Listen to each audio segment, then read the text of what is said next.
Boy do I love me some Legend of Zelda, and I've been a big fan of the games, even the ugly duckling of the series that many probably didn't play, but even so I am always thrilled to get a new Zelda title each year, whether if it's a AAA title or in this case something a little bit more on the nose, being Echoes of Wisdom. For the first time since the one of Gamelon, if anyone even counts that game as a part of the series, Zelda is the main character and Link is the one who takes a backseat in the story. Well, at least until the final boss, that is. What's up guys, Tactics here with another video for you, and today we're going to be diving into Zelda's story and discuss why her name has always been the title of the game and not Link's.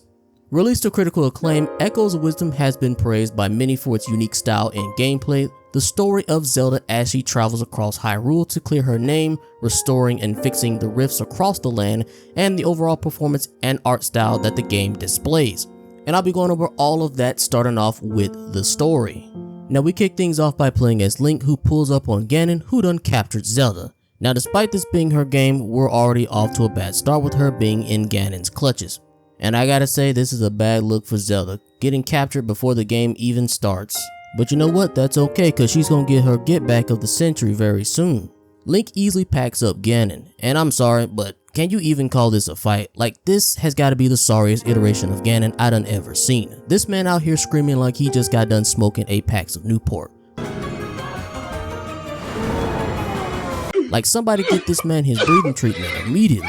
Anyways, Link tries to release Zelda from her crystal prison, but before he's able to do anything, Ganon's trident opens up a rift, sucking up our boy.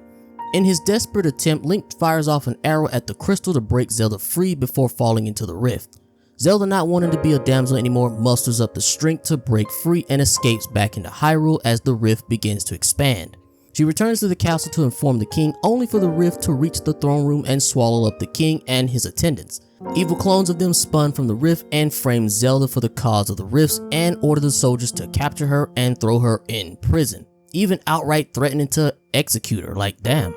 However, thanks to this little guy here named Tri and Impa, Zelda escapes, setting up the plot for the story, which is to fix the rifts while clearing her name and of course saving her homeland. Now if you count the tutorial dungeon as a actual dungeon, and no, I'm not talking about the dungeon where you play as Link, but the first dungeon where you save left, then I think the total amount of dungeons comes to around 8 to 9 dungeons, which I think are pretty standard for a Zelda game, but we will get more into details about those very soon.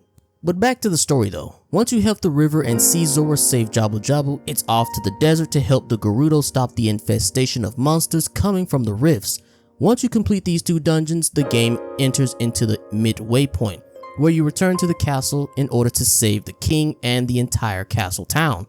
Once you clear your name and defeat Echo Ganon, new rifts open up in Eldin, the Faron Wetlands, and Lanayru Mountain, where you must venture to before preparing for the final confrontation against the final boss.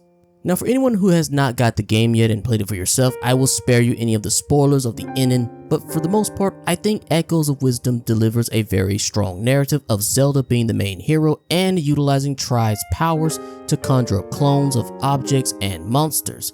Solving puzzles and defeating enemies through the use of Tri's powers helps distinguish Zelda enough from Link to make her a viable main character. However, that is until we actually talk about the actual combat in the game, which in fact, let's go ahead and discuss the mechanics right now. As many would know by now, each piece of the Triforce represents a certain gift granted to the wielder. The Triforce of Power grants its wielder overwhelming combat capabilities and power enough to the level that allows Ganondorf to literally shrug off a fatal wound from a sage. The Triforce of Courage grants the ability to overcome adversities through one's own sheer will, and Wisdom, which grants divine powers directly from the goddess herself, like being able to use telepathy, the power to seal away evil beings, and having vast amounts of divine powers to vanquish evil. So naturally, playing as Zelda, we would have to adopt a whole different mindset of playing as her. In the case of Echoes of Wisdom, Zelda focuses more on puzzle solving, even down to the combat itself. Every enemy has attributes that make them unique in some way, even down to using like a little slime as a distraction. However, not all Echoes are created equal, since there are some that are better suited for solving puzzles while others serve a purpose mainly for combat. And those who are used to just kind of swinging a weapon around at enemies may not find this kind of combat very appealing, since the best you can do is sort of sick your best monster on the enemy and provide a little emotional support on the sidelines. Well, until you get your hands on Link's sword, which throws all that out the window. Honestly, I don't think it's that big of a deal, considering that some enemies take quite a few blows before they finally go down. So being able to transform into a Link version of yourself to provide a little extra consistent damage is much needed. But if I had to play devil's advocate a little bit here, I do think the sword form took away a little bit of Zelda's identity, where the whole point of playing as her is to experience a different style of Zelda aside from how Link usually handles situations. What's the point of that when you can just transform into Link to deal with certain enemies that may prove to be too hard for Zelda to handle on her own? But as I was saying about the echoes before though, you're going to be spamming them in almost every encounter. As I said also before, not all echoes are created equal, since you will be getting a lot of mileage out of a select few of them. You start off by copying a table to give you some more ways to move vertically, but then you copy a rock which allows you to use it as a means to deal damage, as well as maybe using it also to stand on for a little bit of elevation. Then you learn to use monsters, and of course as you progress through the game you will encounter more stronger enemies that you can add to your arsenal. Or if you're skilled enough, there are certain enemies on the map that are pretty high level that you can aim to get early in the game. But there's a catch. At the beginning, Tri only has so many shards that allow you to summon certain echoes, so even if you are able to defeat the big bad Lionel somehow, you still need to upgrade Tri by completing dungeons and other rifts to increase the cap on Tri's powers. Now there are a ton of echoes in the game, 127 echoes to be exact, which can be a nightmare to sort through.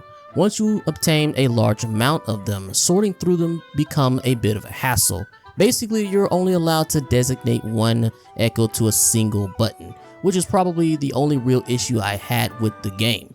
In previous games, you were allowed to have at least 2 to 3 items assigned to different buttons at a given time, but with Zelda characters now having the ability to jump manually with the B button and try taking up the X button, and A being your standard select button, you only have Y to work with, which I still found to be a bit odd.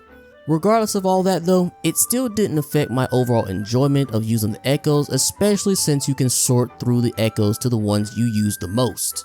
So whenever there was an echo that I knew I was going to be using a lot of, I would just sort of spam that echo over and over and over again until it was at the top of my list.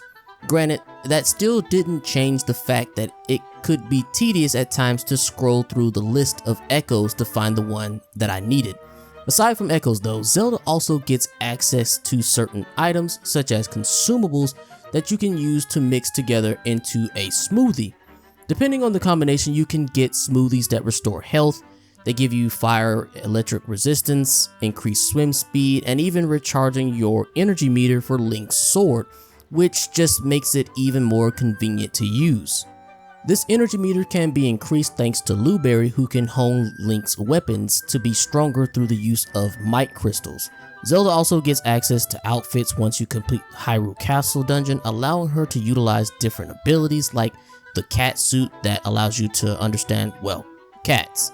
And then there are many other accessories that Zelda can equip for added effect, like finding more materials in pots or getting more energy shards from certain monsters. But by far one of the best accessories that you can get your hands on is the one that allows you to jump higher, which was a godsend. All of these items are important to allow you to play to your advantage in certain moments in the game, such as solving puzzles and exploring dungeons. Speaking of the dungeons though,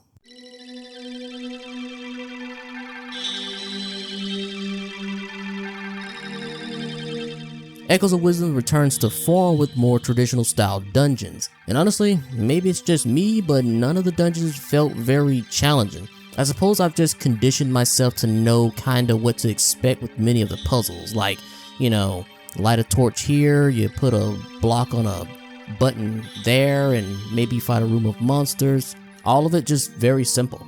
Or it could be the fact that many puzzles have several ways that you can go about solving them.